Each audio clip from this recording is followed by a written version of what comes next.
Well, very, very appreciative of the crowd. You know, I know it's not been the greatest year, and we're rebuilding and starting over, but just to have that type of energy and that environment shows you why, you know, the Xavier job is a special one. So very, very appreciative of them. Offensively, we were phenomenal. Defensively, we were an absolute train wreck. Marquette had a lot to do with it, but, you know, 24 assists, turned it over only 8 times, and did out-rebound them. You know, at their place, we turned it over, didn't rebound. So learned from game one. Marquette's been playing very, very well. Beat a very good team and a very talented team and a well-coached team. See, the three's a big part of the story, especially in that first half. Did you feel like it was more about just shot making, ball movement, or something you could exploit from Marquette's defense? You know, I mean, they swarmed the ball, so you got to kind of make them help and then space it properly. Certainly that was something we thought we could get.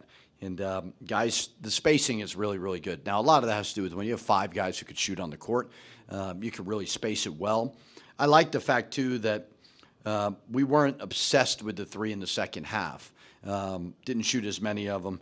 But, yeah, in the first half, I mean, you know, I looked at one time, it was 9 field goals and 8 of them were threes. You know, amazing to see. But, you know, like I said, I mean, offensively, phenomenal. You mentioned the defense, especially in the second half, Coach.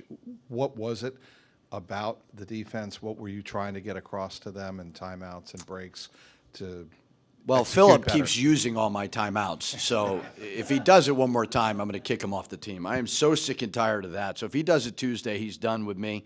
But they were getting the switches, and they were burning us on them, and we just we were not guarding the ball. Now, that's what Marquette does. You know, I mean, Nigel James is one of the best freshmen in the country. Parham's really good. You know, so we just couldn't contain the basketball. Besides his timeout management, Philip in that second half. Yeah, he's going to be a horrible coach. He's going to burn all of his timeouts early in the game. Well, his ability in crunch time tonight, I think he had a big offensive rebound and kicked to Jovan for a 3, then hit his own corner 3. Just his performance down the stretch here. Yeah, he was great. I mean, I'm obviously half kidding, somewhat kidding about the timeouts, but he's battling his butt off. He's just a solid player all around, and he was fighting for offensive rebounds.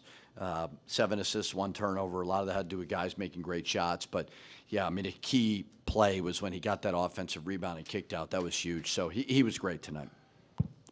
I know some of the assist totals are inflated because of all the made threes, but when you look at, like, Phil with just 1 turnover, 7 assists, and Malik with 11 assists, 1 turnover. Last game, I think he had 16 turnovers against them compared to just 8 today. What was the big key, or what did you do so much better in terms of taking care of the ball? Spacing was a little bit better.